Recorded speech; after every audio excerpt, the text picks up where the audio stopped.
all right. You know what time it is. Oh, froggy throat. That's what time it is. All right. Neil Ratner, Rock Doc here with a story. So, Frank Zappa would have turned 80 years old this past week. And today, I thought I would tell you a few things about Frank that you might not know. But as usual, a little background first. All right. Frank's father was a chemist and a mathematician in the defense industry, and for a time worked at a chemical warfare facility near Baltimore, which stored mustard gas. And there were always gas masks stored in the house in case of an accident. Can you imagine growing up with gas masks?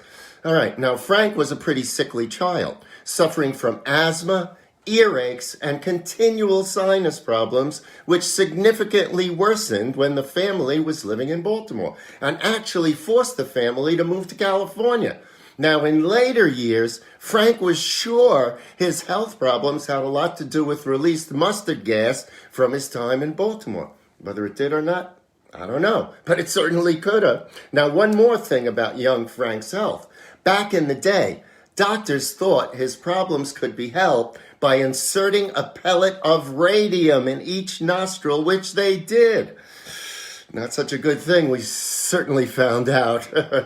Now, Frank died of prostate cancer in 1993, and although no studies were ever done, it's certainly possible that the early radium somehow contributed to the later cancer. Not a good thing. All right. Now, if you're at all familiar with Frank's music, you're aware of all the reference to germs, germ warfare, and the defense industry in general, as well as nasal references and imagery, and now you know why.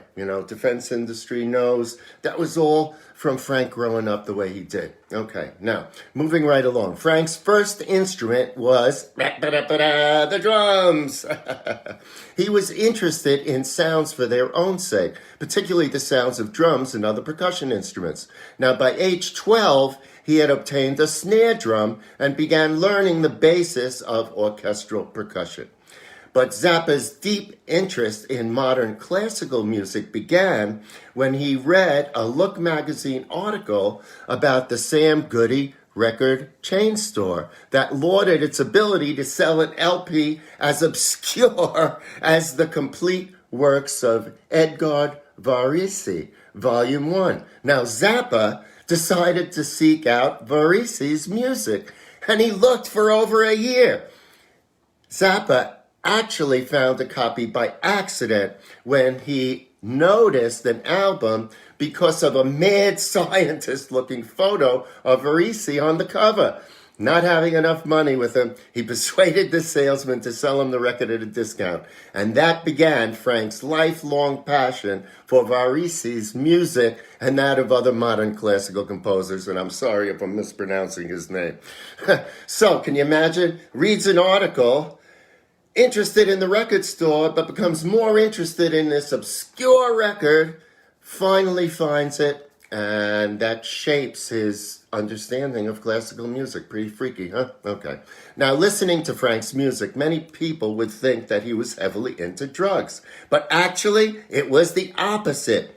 And if you know the story of, Waylon and Lowell George, you'll know what I'm talking about. He was strictly opposed to the consumption of any mind-altering substance and threatened to fire any and all musicians found to be using drugs during a concert.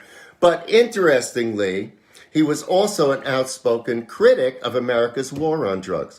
Convinced that the government itself was implicated in the dissemination of drugs, he included various references in lyrics. "Leave my nose alone, please," in the song Drafted Again, was a direct reference to the cocaine supplied to American soldiers sent to Vietnam. All right. Now, for their own personal reasons, many scientists from various fields have honored Frank by naming new discoveries after him. In 1967, a paleontologist identified an extinct mollusk in Nevada and named it Amarotoma zappa. A biologist named the California jellyfish Philela zappa, and a Belgian biologist discovered a Cameroonese spider, which they named Pacagnatha Zappa. So in the animal world, Zappa's name will live forever. And we all have plenty to listen to, since Zappa released more than 60 albums with the Mothers of Invention and as a solo artist.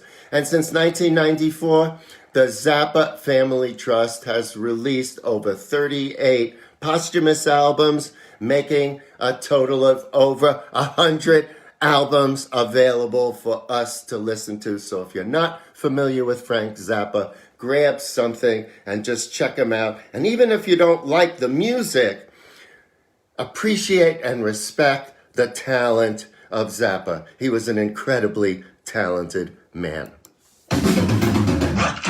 All right, so that's my story for today, Frank Zappa. All right, it's the end of Easter, yeah, right. It's the end of Christmas weekend. I hope everybody had a nice Christmas holiday. On to New Year's this coming week. I have a story today. iHeartRadio, Radio Woodstock, 100.1. And today I'm going to talk about the album Led Zeppelin 2. Pretty cool album. Probably one of the greatest albums of all time, and certainly a model album for heavy metal and the bands that came after them. All right, I didn't do a reading this week because it was Christmas, but I will do a reading for next Friday. Also, the Spotify list, is growing and growing. A lot of my stuff is now on YouTube. If you've missed anything, I have a YouTube channel and you could check that. Beautiful day out today. We had the snow and then we had the drenching rains, and now all the snow is gone. A little chilly out there, but I'm going to go take a walk. Hope it's nice where you are. Get a little exercise. Take personal responsibility, please. You know what's going on out there. And